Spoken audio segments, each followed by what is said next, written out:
नमस्कार. विदर्भ न्यूज आणि VCN न्यूजच्या या आगळ्यावेगळ्या कार्यक्रमामध्ये आपलं स्वागत आहे. येत्या 18 एप्रिल रोजी होऊ घातलेली सार्वत्रिक लोकसभा निवडणूक रणसंग्राम 2019चा सुरू होतोय आणि याच कार्यक्रमाच्या अनुषंगानं सर्वसामान्य जनतेचे प्रश्न हे उमेदवार आणि पदाधिकाऱ्यांच्या माध्यमातून शासनापर्यंत पोहोचवायचे आणि उमेदवारांचा तसेच पदाधिकाऱ्यांचा हा परिचय सर्वसामान्य जनतेला व्हायचा या उदात्त हेतूनं या कार्यक्रमाचं आपण आयोजन केलेलं आहे. आणि भारतीय जनता युवा मोर्चाच्या महाराष्ट्र प्रदेश उपाध्यक्षा शिल्पा चौधरी यांना आपण VCN न्यूजच्या विदर्भ न्यूजच्या या स्टुडिओमध्ये निमंत्रित केलेलं आहे. सर्वप्रथम आम्ही आपलं VCNमध्ये प्रथम आगमनानिमित्त आणि त्यातल्या त्यात निवडणुकीमधून आपण आता सध्या निवडणुकीची खूप गर्दी सुरू आहे, त्यात वेळ काढला म्हणून आभार व्यक्त करतो आणि आपलं स्वागत करतो. सर्वप्रथम मला तुम्हाला विचारायचं आहे, एक महिला म्हणून आज आपण 50% महिला प्रत्येक ठिकाणी बघतो आहे. या निवडणुकीला सामोरं जाताना भारतीय जनता पक्ष आणि शिवसेना याच्या युतीचे जे उमेदवार आहेत आणि अमरावतीमध्ये आपण सतत दौरा करीत आहात, तर महिलांच्या नेमक्या प्रतिक्रिया आपल्याला काय मिळून राहिल्या? महिलांच्या प्रतिक्रिया अगदी पॉझिटिव्ह आहेत. महिला अतिशय उत्साहाने वोटिंग करणार आहेत.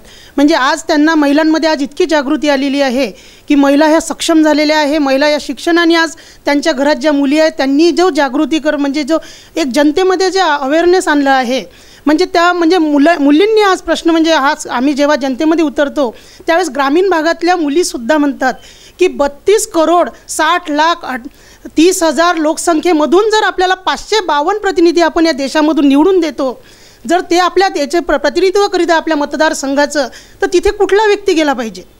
तर हे सुद्धा महिला ठरवत आहे की महिलांचं हेच म्हणणं आहे की नाही, आनंदराव अडसूळ साहेब हे अतिशय अष्टपैलू व्यक्तिमत्व आहे आणि त्यासाठी आपण ते सर्वात जास्त म्हणजे यावेळेनं जे मतदान होणार आहे हे महिलांचं होणार आहे आणि ते अतिशय जिद्दीने आणि म्हणजे अतिशय म्हणजे उत्साहाचं वातावरण पूर्ण होत आहे. आणि महिला खरोखरच घरातून निघत्या सर्वांना म्हणजे घरातल्या पुरुषांनासुद्धा सांगत आहे. आम्ही ग्रामीण भागामध्ये जे फिरत आहोत, शहरी भागात फिरलं, अतिशय पॉझिटिव्ह वातावरण आहे आणि माननीय अडसूळ साहेबच जिंकून येणार आहेत. एक जर आपण प्रश्न बघितला तर सर्वसामान्य आपला जो समाज आहे, जी संस्कृती आहे, त्या संस्कृतीमध्ये महिलांना 50% आरक्षण मिळालेलं आहे आणि 50% महिला ह्या प्रत्येक पदावरती आरूढ होत आहे. इतकं सगळं असतानासुद्धा महिला सुरक्षेच्या माध्यमातून महिलांची सुरक्षा जशी पाहिजे तशी स्ट्रॉंग अद्यापपर्यंत झालेली नाही आहे. आजच्या अमरावतीमध्ये जर आपण विचार केला तर रात्रीच्या वेळी एखादी 10 वाजता 11 वाजता जर एखादी महिला आपल्याला रस्त्यांना जाताना दिसली तरी तिच्याकडे एखाद्या विचित्र नजरेनं पाहिलं जातं. हा मानसिक दृष्टिकोन कुठेतरी बदलविण्याची गरज आहे. कारण माणसं जर रात्री 2 वाजता फिरू शकतात तर बाईंनी पण रात्री 2 वाजता फिरायला काही हरकत नसावी, पण तितका प्रगल्भ दृष्टिकोन आज आपल्याकडे दिसून येत नाही. शिवाय महिला म्हटल्यानंतर तिला सगळं घरचं करून, आज तुम्ही राजकारणामध्ये आहात, सगळं घरचं, नवऱ्याचं, मुलांचं सगळं केल्यानंतर आपल्याला तो वेळ द्यायचा असतो आणि हे सगळं कसं साध्य करता येते आणि महिला सक्षमीकरणाच्या दृष्टिकोनातून आपण आपल्या पक्षातर्फे आणि स्वतःतर्फे कुठली जबाबदारी स्वीकारणार आहात? महिला या पूर्णपणे म्हणजे आज जे भारतीय जनता पार्टीचं सरकार आलेलं आहे सर, महिला या पूर्णपणे सक्षम झाल्या. आपण म्हणजे त्यांना म्हणजे महिला या आपण असुरक्षित आहे असं आपण म्हणू नाही शकत. आज जे समाजामध्ये जे काही मानसिकता आहे, जे विकृती आहे, ही काही लोकांमध्ये आहे. आज आपल्या बघा आपल्या देशाचं जे सुरक्षित आपण जे म्हणतो ते सुद्धा आपलं नेतृत्व एक महिला करत आहे. सीतारमणसारखी आपली एक महिला एक देशाचं नेतृत्व करत आहे. आणि आज महिलांमध्ये अत्याचार आहेत. ग्रामीण भागामध्ये आज जास्तीत जास्त अत्याचार लहान मुलींवर, म्हणजे खरोखरच ते म्हणजे अतिशय दयनीय परिस्थिती आहे की एक छोट्या छोट्या मुलींवर जे आपण प्रकरणं पाहतो, तर हा एक समाजाचा जो एक विकृत भाग आहे, समाजातील जे विकृत लोक आहे तर त्यांचा हा आहे. यावर सरकार पूर्णपणे पॉझिटिव्हच काम करत आहे. सरकारचं जे म्हणजे जे सकारात्मक धोरण आहे हे खरोखरच आहे. म्हणजे ते एक मानण्यासारखं आहे की सरकारने म्हणजे जे महिलाचं सबलीकरण केलेलं आहे, महिलांना मुख्य प्रवाहात कसं काय आणता येईल, महिलांना जास्तीत जास्त अधिकार कसे प्रकारे देता येईल, सरकार सर्व करत आहे. परंतु जो काही भाग असतो, एक अशिक्षित भाग असतो, एक समाजात जे स्त्रीकडे पाहण्याचा जो एक उपभोगाची वस्तू म्हणून जो पाहण्याचा आहे, हे जनते एक विकृती आहे, ही जनतेमध्ये आहे. जर आज आम्ही बाहेर फिरतो, आज खरोखर म्हणजे घरातलं ॲडजस्ट करून थोडंसं म्हणजे आज लहान मुलं असतात, घरचं असतं, सर्व सांभाळून आम्ही बाहेर निघतो. परंतु जर रात्री असलं, रात्री बाहेर निघतो त्यावेळेस थोडंसं रात्रीचं जे जे तुम्ही जो टाईम सांगितला त्यावेळेस खरोखर एक असुरक्षितता असते. परंतु आज आपले जे भारतीय संस्कृतीमध्ये जर राहतो, त्यानंतर जर एक सुसंस्कृत महिला म्हणून, तर ठीक आहे, आज इलेक्शनच्या पिरियडमध्ये आम्ही 10-11पर्यंत बाहेर राहतो, परंतु जे सुसंस्कृत आपला जे संस्काराचा जो भाग आहे त्यामध्ये महिला ही जास्तीत जास्त बाहेर राहतच नाही त्या टाईममध्ये. परंतु जे मला एकच म्हणायचं आहे की समाजातील विकृती हे जे मुलं आहेत, आता नवीन जे पिढी आहे याच्यामध्ये एक सामोपचाराची, यांच्यामध्ये जे एक जागृती आणण्याची, यांना आपल्याला मार्गदर्शन करण्याची आवश्यकता आहे. आज आईवडील हे जॉब करतात, जास्तीत जास्त आज महागाईचा प्रश्न आहे, काही आहे, आज आपल्या उपजीविकेसाठी बाहेर पडतात. त्यामध्ये त्यांच्या आईवडिलांचा जो संवाद आहे मुलांचा तो फार कमी प्रमाणात पडतो. आधी कसं बाई घरी राहत होती, मुलांशी म्हणजे संपर्क म्हणजे कमी होत होता, पण आज म्हणजे फार कमी प्रमाणात आईवडील म्हणजे मिळते. म्हणजे आज मी बाहेर आहे आणि आज माझ्या मुलाला सुट्टी लागली तर मी घरी नाही आहे, परंतु तरीही पण वातावरण असं असते की जेव्हा तो प्रश्नाची उत्तर देते ते मी अतिशय मैत्रीपूर्वक म्हणजे सोडवण्याचा मी प्रयत्न करते. म्हणजे अशी जर एक अवेअरनेसपणा आली, आईवडील जर मुलांमध्ये बोलू शकले आणि जे जनतेमध्ये जे पुरुष आहेत आणि जे विकृत नजरेनं पाहत आहे ती जर एक नजर बदलली तर नक्कीच समाजातील स्त्री सुरक्षित होईल सर, असं मला वाटतं आहे. या निवडणुकीमध्ये एक विशेष गोष्ट, आता जेव्हा 11 एप्रिलच्या या काही भागातल्या निवडणुका आपण बघितलेल्या झाल्या, त्याच्यामध्ये आपल्याला एक गोष्ट प्रकर्षानं जाणवली की आपलं जे मतदान आहे ते मतदान हे साधारणतः 50% 60% त्या रेंजमध्ये असतं. हे वाढवण्यासाठी आपण काय प्रयत्न केले पाहिजे असं आपल्याला वाटतं, आणि हे याच्यामध्ये ड्रॉबॅक्स काय असावेत असं आपल्याला वाटतं? सर, हे मतदान वाढवण्यासाठी आम्ही भरपूर प्रयत्न केले. आज मी जेव्हा या पदावर नियुक्त झाली त्यावेळेस मी सुद्धा स्वतः कॉलेजमध्ये जाऊन मुलांमुलींमध्ये, कारण मी एक प्राध्यापक राहून चुकलेली आहे, म्हणजे मी कॉलेजमध्ये मुलांपर्यंत गेली की त्यांना म्हटलं की आपल्याला वोटिंग करायचं आहे. आणि पुष्कळ मुलांमध्ये सर उत्साह पण होता. पहिल्यांदा वोटिंग करायचं इतक्या आनंदाने मुलं गेले की 11च्या आतमध्ये भरपूर वोटिंग झालेलं होतं. परंतु जी 50-60% जी आहे ते मध्यमवर्गीयातले जे आपले कुटुंब असतात सर, काही आपली जी लोकसंख्या म्हणजे जे आपले समजा जे काही आहेत बाहेर जास्त आहे रोजगारासाठी, त्यांचे नावं इथल्या मतदार यादीमध्ये आहेत. असे जे बाहेरून लोक येऊ नाही शकले वोटिंगला, तरी जास्तीत जास्त आम्ही आणण्याचा प्रयत्न करतो. परंतु तेच म्हणजे कसं ते जे पोहोचू नाही शकले आणि त्या कारणाने ते वोटिंग होत नाही आणि त्यामुळे आपल्याला टक्केवारीमध्ये खूप घसरण दिसते सर. तर तेच एक जे आपण जे लिस्ट करतो त्यामध्ये जे बाहेर जे शिकायला गेले, बाहेर जे मुलं आहेत, जे बाहेर रोजगारासाठी गेलेले आहेत, त्या लोकांचे नाव आपण तिथे नोंदवून आणि आपल्या इथले नाव म्हणजे बरेचसे जर आपण जे 100% जी यादी दाखवतो ना, यातले बरेचसे काही मृत असतात. आणि मागच्या सरकारमध्ये सर काही खूप म्हणजे आम्ही जे निवडणूक जवळून पाहिलेली आहे, आज खूप पारदर्शकता आली आहे.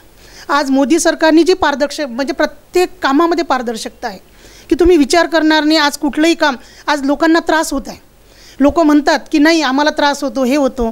आज प्रत्येकाला आधार कार्ड जोडलेलं आहे सर. आज बोगस वोटिंग होत नाही. आज खूप चांगला मुद्दा आहे हा की बोगस वोटिंग आज होत नाही. आज खूप पारदर्शकता आलेली आहे. त्यामुळे आज जे सरकारने ज्यावर हे केलेली आहेत आणि आम्हीसुद्धा ती अवेअरनेसपणा जनतेमध्ये आणण्याचा प्रयत्न करत आहे की नाही, वोटिंगला जा, आपला एक अधिकार आहे तो त्यामुळे आपल्याला एक देशाचं भविष्य ठरवायचा एक अधिकार आहे. जे उमेदवार आहेत त्यामध्ये कुठलाही उमेदवार हा म्हणजे ज्याची लायकी नाही असा उमेदवार तिथे जाऊ नये. आपल्याला जो लायक उमेदवार आहे, आपल्यासाठी जो काम करू शकतो तोच उमेदवार तिथपर्यंत पोहोचला पाहिजे. त्यासाठी वोटिंग करणे फार आवश्यक आहे सर. आणि मी लोकांना खरोखर मी आजही सांगते की आज आपल्या अमरावती जिल्ह्यामध्ये वोटिंग आता 3 दिवसावर वोटिंग आलेलं आहेत, तर जरूर प्रत्येकाने वोटिंग करायचं. जे आहे ज्यांच्या घरात जिथे काही प्रॉब्लेम असेल तर सांगा, आम्ही वोटिंग तिथे पर्यंत पोहोचतील, लोक वोटिंग करायला घेऊन येतील. आणि वोटिंगचं खरोखर सर, त्या वोटिंगचं महत्त्व हे जनतेला समजलं पाहिजे की देशाचं भविष्य निवडून राहिले आहे सर. त्यांनी हे केलं पाहिजे.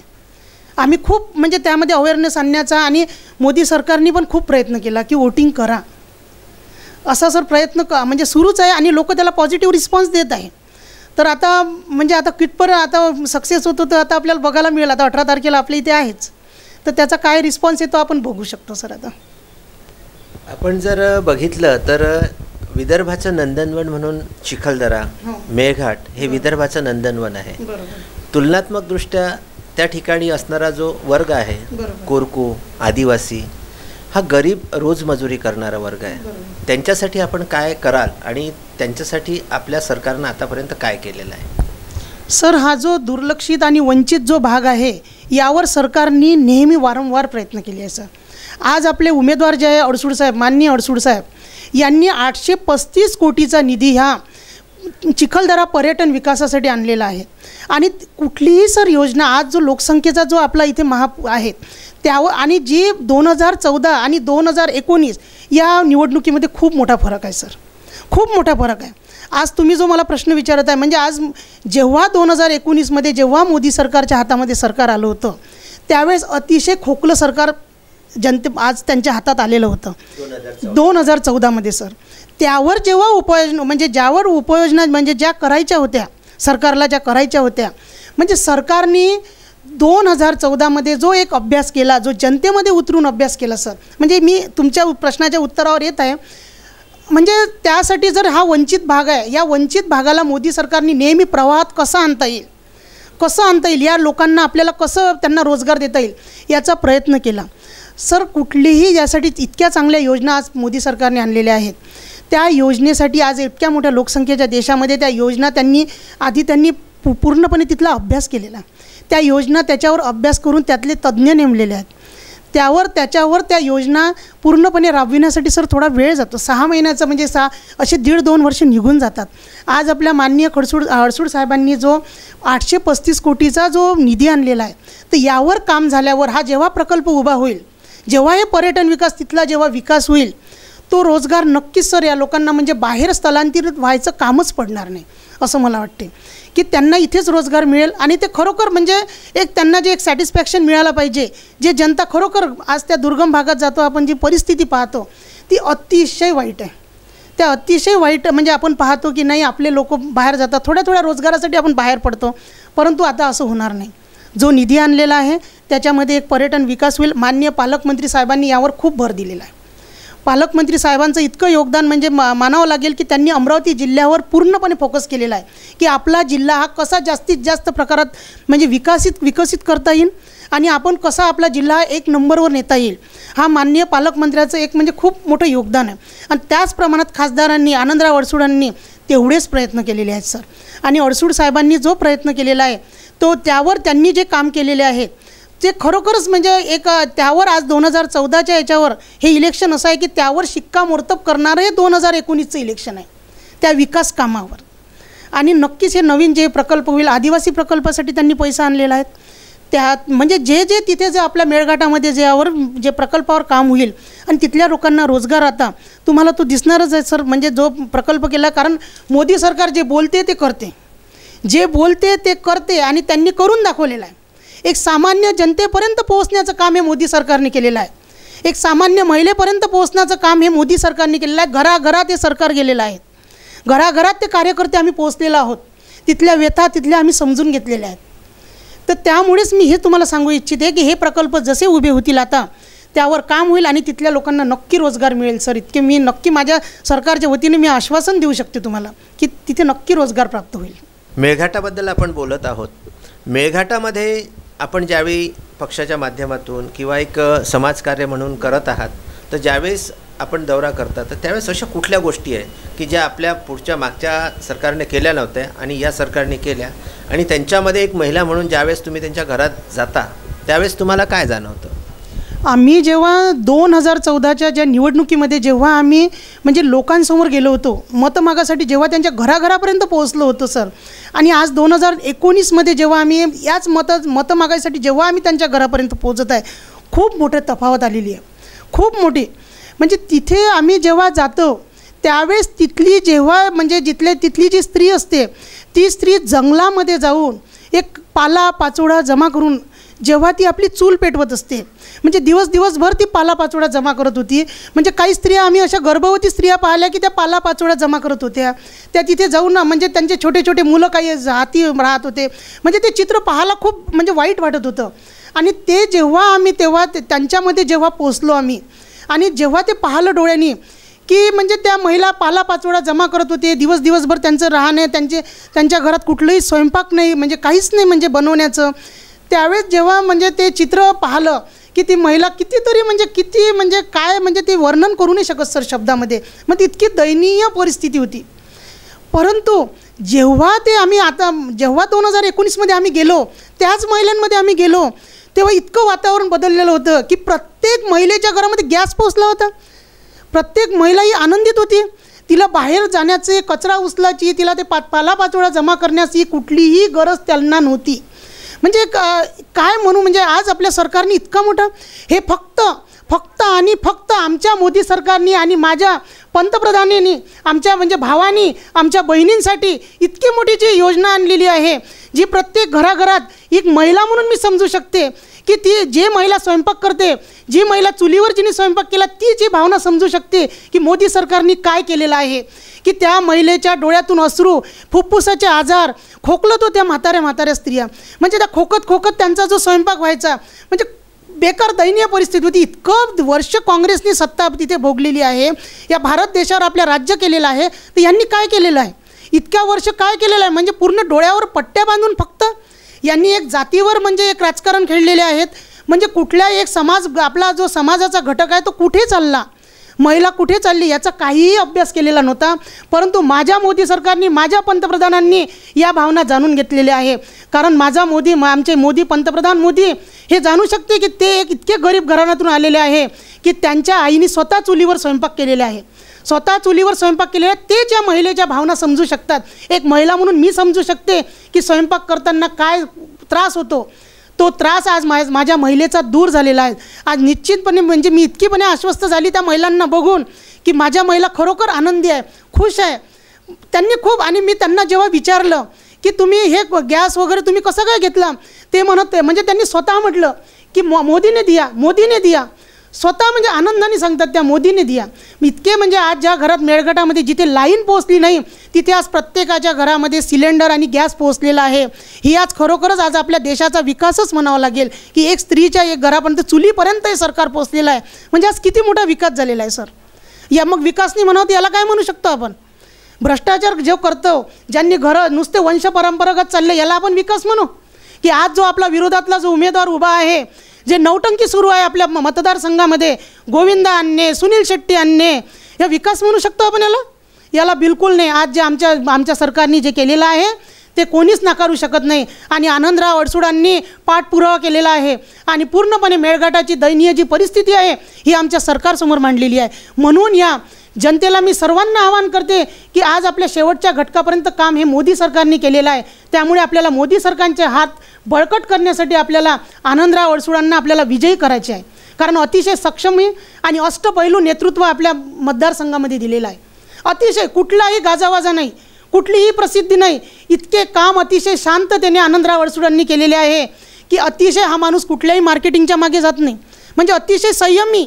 हा जनतेने याच्यावर हे केला पाहिजे की आपल्याला एक कुठलं नेतृत्व, एक संयमी नेतृत्व पाठवायचं संसदेमध्ये की असं नाटकी, की म्हणजे आपल्याला हे ठरवावं लागेल की एक उतावीळ नेतृत्व आहे आपल्या याच्यात, जे आता विरोधात झालेलं आहे ना, उतावीळ. म्हणजे तुम्ही रोजचं पाहाल की नाही अचलपूर आम्ही जिल्हा करतो. अरे आधी नव्हते प्रश्न, सर्वांनी निवडणुकीच्या तोंडावर हा प्रश्न विचारलेला आहे. अचलपूर आम्ही जिल्हा करतो, अचलपूर जिल्हा करतो. हा का विकास आहे का हा?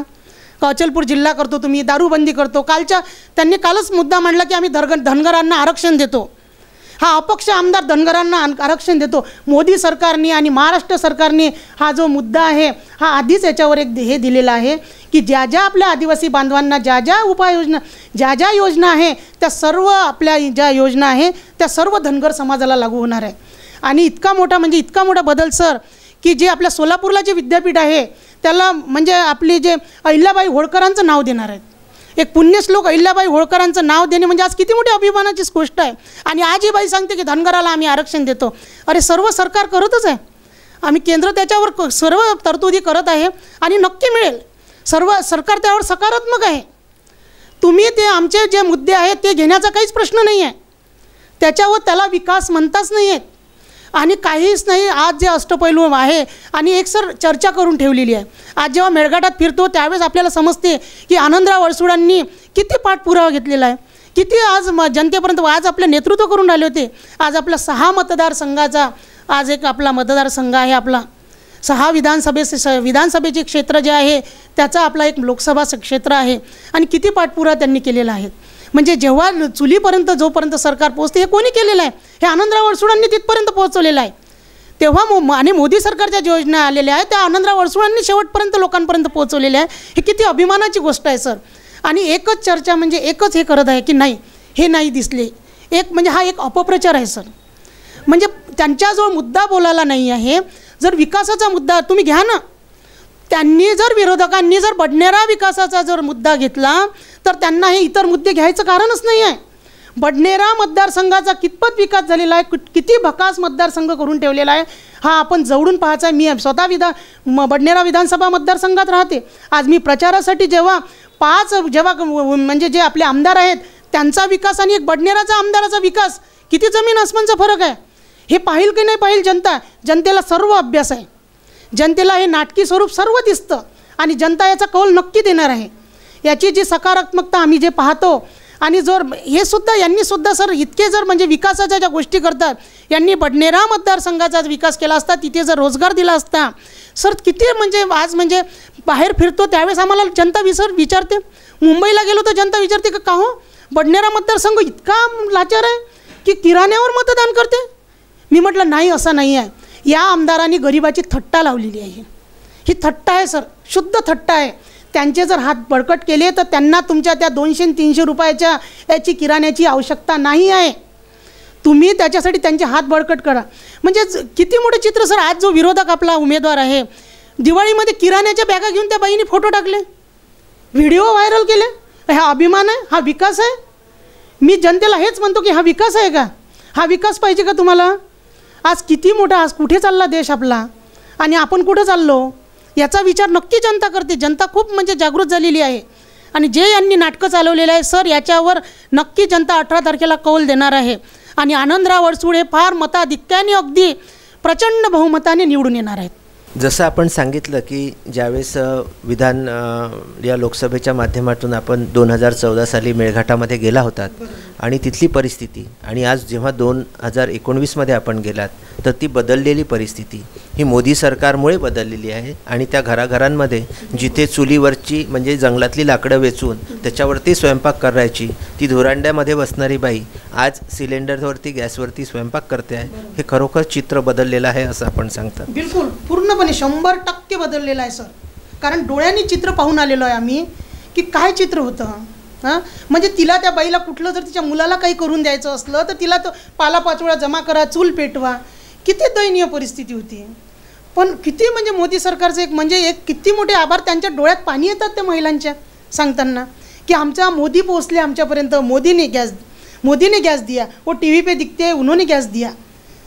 खूप साध्या महिला आहेत, खूप साध्या महिला आहेत. आणि त्यांच्या भावना या म्हणजे खरोखरच म्हणजे एक त्यांची प्रतिक्रिया घेण्यासारखं आहे की ती हे नाही घेऊ शकत. एक मला प्रश्न असा विचारायचा आहे की आता 11 एप्रिलला ज्या निवडणुका झाल्या तर त्याच्यामध्ये आपण एक बघितलं की साधारणतः 50% तर 60% मतदान हे झालेलं आहे. आपल्याही जिल्ह्यामध्ये 50%, 60%, 65% असंच मतदान हे होतं.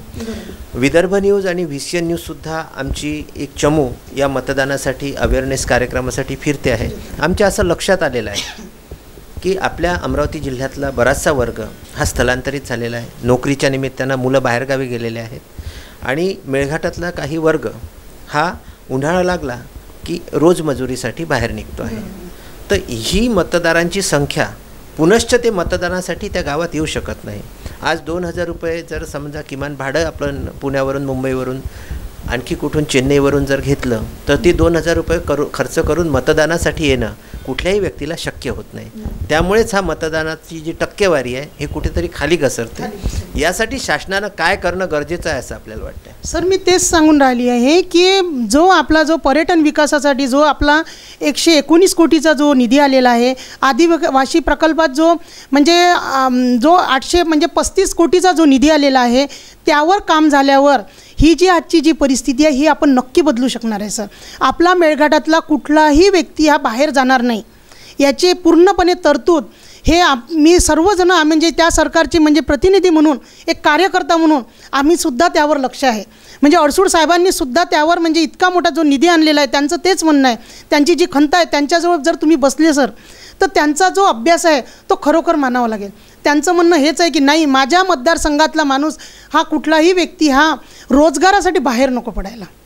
आणि मी निश्चित सांगू शकते का जो आदिवासी प्रकल्प, जो आदिवासीचा जो निधी आलेला आहे, जो पर्यटन विकासाचा जो निधी आलेला आहे, जो पालकमंत्र्यांनी जो त्यावर फोकस केलेला आहे, जो भाग विकसित करण्याचा ज्यावर भाग केलेला आहे, ही जर परिस्थिती आता ही जी योजना राबवल्या जाईल त्याच्यानंतर नक्की सर यामध्ये काहीतरी प्रमाणात वाढ होईल आणि वोटिंगचं सुद्धा कारण आपले हे स्थलांतरित अजिबात होणार नाही, मी विश्वास देऊ शकते सर, की कुठलाही आपला म्हणजे जो व्यक्ती आहे आपल्या मतदारसंघातून, आपला जो विधानसभा आपला जो मतदारसंघ आहे जो अमरावती, यातून बाहेर जाणार नाही आहे. याची मी पूर्णपणे म्हणजे एक विश्वास देऊ शकते जनतेमध्ये की माझ्या मोदी सरकारने तेवढे कामं केलेले आहे आणि आनंदराव अडसूळ आणि माननीय पालकमंत्री याचा पूर्णपणे पाठपुरावा घेऊन हे दोनही राबवण्याचा प्रयत्न, दोन्ही जनतेपर्यंत विकास नेण्याचा प्रयत्न हे दोनही व्यक्ती तेवढ्याच प्रामाणिकपणे करत आहेत. आपण भारतीय जनता युवा मोर्चाच्या उपाध्यक्ष आहात आणि महाराष्ट्र प्रदेश उपाध्यक्ष म्हटल्यानंतर संपूर्ण महाराष्ट्रामध्ये आपला दौरा असतो. त्यात युवक युवती आपल्या संपर्कात येतात. ज्यावेळेस आपण त्यांना भेटता त्यावेळेस त्यांनीच आनंदराव अडसूळांनाच का वोटिंग केलं पाहिजे याच्यासाठी आपण काय सांगता? आम्ही जेव्हा मी या पदावर नियुक्ती झाल्यानंतर आणि त्याच्या आधी पण मी भारतीय जनता पार्टीची कार्यकर्ता म्हणून महिलांमध्ये आणि जेव्हा आम्ही तरुण मुलींमध्ये पोहोचलो आम्ही, त्यावेळेस म्हणजे आम्हाला एक प्रश्न विचारला जायचा की म्हणजे जेव्हा त्यांना आम्ही सांगितलं, जेव्हा त्यांना निवडणुकीचं आम्ही महत्त्वही सांगितलं, त्यावेळेसमध्ये जेव्हा मुलींमध्ये आणि इतका अवेअरनेसपणा आलेला आहे की त्यांनी आम्हाला स्वतः विचारलं, ज्यावेळेस उमेदवार घोषित झाल्यावर आम्ही जेव्हा त्यांना म्हटलं की तुमचा काय कौल असू शकते, तुम्ही तरुण पिढीचा काय कौल असू शकतो, तर त्यावेळेस त्यांनी विचारलं. त्यावेळेस त्या म्हणत होते मला की ताई, आपल्या ज्या मतदारसंघामध्ये जो प्रकार होत आहे, आपल्या जो मतदारसंघामध्ये जो आमदार आहे आणि त्याच्यात घरचा जो एक उमेदवार इथे निवडणूक इच्छुक आहे, तर ते गोविंदाला नाचवणे, गोविंदासोबत फिरणे, एक रॅली काढणे म्हणजे आपण याला विकास म्हणू शकतो का? सुनील शेट्टीला आणणे म्हणजे विकास म्हणू शकतो का? की दहीहंडी करणे म्हणजे विकास होऊ शकतो का अमरावतीचा? आणि एक दहीहंडी सोडून जर आपण विचार केला तर बाकी वेळेस हे लोक कुठे असतात? निवडणुकीच्या तोंडावर यांना जनतेचे प्रश्न दिसलेले आहेत. अमरावती जेव्हा तो बडनेरा मतदारसंघ आणि अमरावती मतदारसंघाची जी तुलना केली तर बडनेरा मतदारसंघ कितीतरी मागे आहेत, कितीतरी आहे. आणि आज मुलींना या गोष्टीची जागृती झालेली आहे. त्या स्वतः म्हणतात की आम्ही कॉलेजमध्ये जातो, आम्ही बडनेराला जातो. अमरावती सोडल्यावर बडनेरा इकडे लागतंच. एक जाणीव होते का इथं मतदारसंघ बदललेला आहे, त्यांना जाणवते की मतदारसंघ बदललेला आहे. कुठे आहे इथले लोक? म्हणजे जे तरुण मुलींना, तरुण मुलांना. आणि आज एक खूप म्हणजे एक चांगलं हे आहे की जितकी आपल्या समाजामध्ये जे आपलं राजकीय, राष्ट्रीय, सामाजिक आणि जी आपण गोष्टीवर जो अभ्यास करतो सर, इतकाच आपली जी तरुण पिढी आहे त्यांनी सांस्कृतिक म्हणजे एक संस्कृती जपलेली आहे. म्हणजे त्यांनी गोविंदाचं नाव घेणे, त्यांनी सुनील शेट्टीचं नाव घेणे त्यांच्या तोंडून, म्हणजे किती मोठी गोष्ट आहे. तरुण मुलं तर आपल्याला असं वाटतं की नाही तिथे आहे म्हणून नाही. एक सिने अभिनेता आला, एक ठीक आहे पाहण्याचं एक अट्रॅक्शन असतो म्हणून तिथे गर्दी असते, परंतु त्यांनाही ते रुजलेलं नसते, त्यांनाही ते चूक असते माहिती आहे. ते पैसे देऊन आणतात. हे कलाकार काय पोटतिडकीने येते का? कलाकार पोटतिडकीने इथे आले का प्रचार करायला की यांना काही घेणं देणं आहे? नाही. गोविंदा पैसे घेतला मोकळा आहे, पैसे घेऊन मोकळा झाला गोविंदा. त्याला काही घेणं देणं नाही अमरावती मतदारसंघाशी. त्याच्यामुळे आज स्त्रियांनी आणि मुलींनी मला हेच म्हटलेलं आहे की नाही, आम्ही आनंदराव अडसूळांनाच निवडून देऊ. जेव्हा आपल्या अमरावतीचं जेव्हा इतकं अश्रुपैलू मतदार जेव्हा आपलं प्रतिनिधित्व करेल. आणि तुम्ही एक गोष्ट बघितली असेल सर, आपण डोळ्यांनी पाहिलेली आहे की आपल्या ज्या स्पीकर आहेत आपल्या महाजनताई यांनी जेव्हा त्या पॅनलमध्ये, स्पीकर पॅनलमध्ये जेव्हा आनंदराव अडसूळांचं नाव घेतलेलं आहे, अडसूळांना जेव्हा नियुक्त केलेलं आहे आणि आपला जेव्हा खासदार तिथे पाठी लावून आनंदराव अडसूळ अमरावती लोकसभा असं जेव्हा लावून, तेव्हा तिथून जेव्हा चित्र दिसते आपल्याला संसदेतून, एक पवित्र मंदिरातून जेव्हा आपल्याला एक चित्र दिसते, अमरावतीसारख्याच ठिकाणी किती मोठी अभिमानाची गोष्ट आहे. तर ते मुलींनी मला हे सांगितलं, म्हणजे मुलींमध्ये किती अवेअरनेसपणा आलेला आहे हे पाहण्यासारखं. एक म्हणजे मला दृश्य म्हणजे पाहिलं आम्ही की आम्हाला तर असं वाटलं की आम्ही राजकीय म्हणून या गोष्टीचा अभ्यास करतोच आणि या विषयावर आम्ही बघतो, पाहतो, आमचा उमेदवार आहे, आमचे सर्व बघतो. परंतु मुली म्हणत होत्या कॉलेजमधल्या की तिथे जेव्हा पाठी दिसली आपल्या अमरावती लोकसभेची, ही खरोखर खूप गर्वाची आहे. आणि कोण इतकं टिकून ठेवते हो? 5 वेळा संसदरत्न पुरस्कार मिळतो त्या आपल्या उमेदवाराला 5 वेळा, आणि एक महासंसदरत्न पुरस्कार मिळाला आपल्या उमेदवाराला. म्हणून तिथे एक लायक व्यक्तीच आपण निवडून दिला पाहिजे. एक एज्युकेटेड, काहीतरी शिक्षणाच्या अटी असल्या पाहिजे. मलाही असं वाटतं या लोकशाहीमध्ये आपण लोकशाहीचा जो आपण अभ्यास करतो सर, त्यामध्ये कुठेतरी एक शिक्षणाच्या अटी असल्या पाहिजे. आज सर्वोच्च मंदिर आहे, आज सर्वोच्च संसदेचं आहे, तिथे आपण उमेदवार पाठवत आहे आणि 552 उमेदवार आपले निवडून जात आहे. इतक्या मोठ्या जनतेचे 552 लोक प्रतिनिधित्व करणार आहे, तिथे कुठेतरी शिक्षणाची एक अट असली पाहिजे. कारण हेच आहे सर, हा गोविंदा सुनील शेट्टी याचा जो आधार घ्यावा लागतो आपल्याला, आपली विकास कामं नाही आहे, हे शिक्षणाचाच ऱ्हास आहे. म्हणजे एक शिक्षणाची संबंध नसलेला आनंदराव अडसुळांना या नाटकबाजीची काहीही गरज नाही आहे. आनंदराव अडसुळांचं काम बोलते, आमच्या मोदीजींचं काम बोलते, असल्या नौटंकीची आवश्यकता नाही आहे.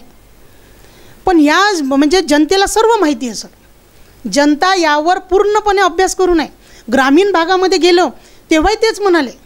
आम्ही त्यांना म्हटलं की तुम्ही लोक तर खूप होते तिथे. ते म्हणतात ताई आमच्या इथं आलं, आम्ही ग्रामीण भागात राहतो, आले तर काय फरक पाहून घ्यायचं, पण आम्ही आनंदराव अडसूळ आणि विकासालाच मत देणार आहे, आम्हाला मोदीजीच पाहिजे. आणि इथला जो उमेदवार आहे आनंदराव अडसूळच आमचा विकास करू शकते, हे त्यांनी इतकं ठासूनपणे सांगितलं की त्यावेळेस आम्हालासुद्धा आमच्या पक्षावर, आमच्या युतीवर गर्व होण्यासारखं हे चित्र होतं सर. एक गोष्ट आपण प्रकर्षानं सांगितली की ही जी निवडणूक असते, लोकसभेची निवडणूक, ही राष्ट्रीय अस्मितेची निवडणूक असते, राष्ट्रासाठी ही निवडणूक असते. आणि त्यामुळे असल्या कुठल्याही प्रकाराला बळी न पडता, कारण ज्या ठिकाणी आपण पूर्वीचं जे राजकारण समाजकारणाशी जोडलेलं होतं आणि राजकारण करीत असताना पूर्वी जे पक्ष असायचे त्याच्या सभा व्हायच्या, मोठमोठ्या नेत्यांना आमंत्रित केल्या जायचं, निमंत्रित केल्या जायचं, मोठमोठ्या सभा पार पडायच्या आणि त्या सभेच्या माध्यमातूनच जनतेपर्यंत आपला विचार पोचवायचा हा पक्षाचा राष्ट्रीय बाणा असायचा. परंतु अमरावती लोकसभेच्या बाबतीत जरा विचार केला तर राणांनी खरोखर या चित्राला कुठेतरी कलाटणी दिल्यासारखे वाटते. कुठल्या तरी स्टारला आणणे, कुठल्या तरी एखाद्या हिरो हिरोईनला आणणे आणि त्यांच्या माध्यमातून प्रचार करणे, हे आपल्या मतदारसंघात या 5-10 वर्षातच हे फसवणूक आहे सर. जनतेची फसवणूक ही खरं तर 5-10 वर्षातच सुरू झालेली आहे. मी तर हे म्हणू शकते सर की बडनेरा मतदारसंघात तुम्हाला 10 वर्ष नेतृत्व दिलेलं आहे, जनतेने 10 वर्षात जे नेतृत्व दिलेलं आहे, आणि जो उमेदवार आहे तो 9 वर्ष झाले आपल्या अमरावती शहरामध्ये आहे. 9 वर्षामध्ये विकास का नाही केला? तुम्हाला खासदारकीच का पाहिजे? मला तर हा म्हणजे मी कधी जर समोरासमोर हा प्रश्न आहे की तुमची इतकी काय तळमळ आहे की त्या लोकसभेमध्येच जायची? तुम्हाला ऑलरेडी जनतेने दिलेला आहे ना कौल. 10 वर्ष तुम्ही प्रतिनिधित्व करत आहे आपण. जर बडनेरा मतदारसंघात जर तुम्हाला विकासच करायचा होता आणि जनतेचे खरोखरच प्रश्न जर सर, तर बडनेरा मतदारसंघात आपला चांगला असा लखलखीत चकचकीत व्हायला पाहिजे होता. एक तिथला म्हणजे आपला जो तरुण आहे हा बाहेरच नको जायला होता. पण असं तर काहीच चित्र दिसत नाही सर. म्हणजे तिथली जे आपण पाहाव MIDC बघाव, काय चित्र आहे सर, किती बेकार चित्र आहे. म्हणजे तुम्ही हे काम केलंच नाही आहे, हे काम याच्यावर या लोकांचा अभ्यासच नाही. म्हणजे कुठेतरी जो आहे तो या दोघांची पण म्हणजे एक फसवणूक, शुद्ध फसवणूक जनतेची चाललेली आहे सर, शुद्ध फसवणूक सुरू आहे.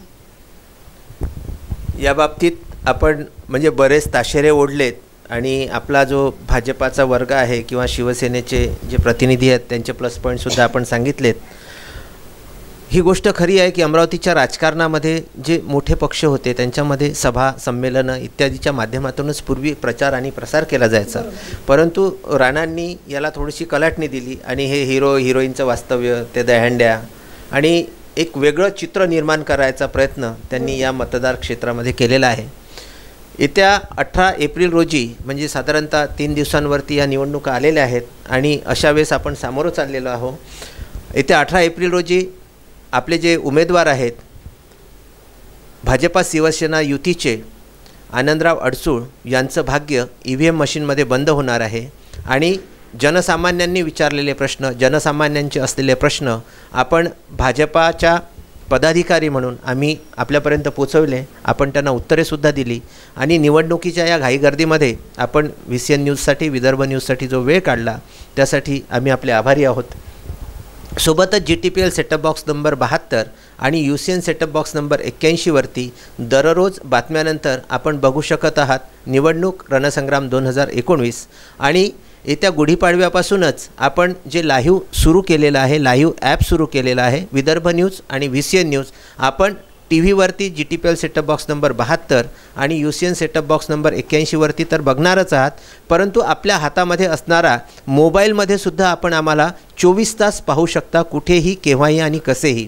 24 तास आपण कुठल्याही मुलाखती, कुठलेही कार्यक्रम हे अविरत पाहू शकता, मनोरंजन आपलं करू शकता आणि निवडणुकीच्या बाबतीतलं हे निवडणूक रणसंग्रामसुद्धा आपल्या मोबाईलवरती सुद्धा 24 तास सुरू आहे. त्याचा सर्व जनतेने, मतदारांनी लाभ घ्यावा. मात्र एक गोष्ट आहे, लोकसभेला, लोकशाहीला सामोरं जाताना भारतातली सर्वात मोठी लोकशाही, जगातली सर्वात मोठी लोकशाही म्हणून आज आपला भारत देश हा नावारूपास आलेला आहे.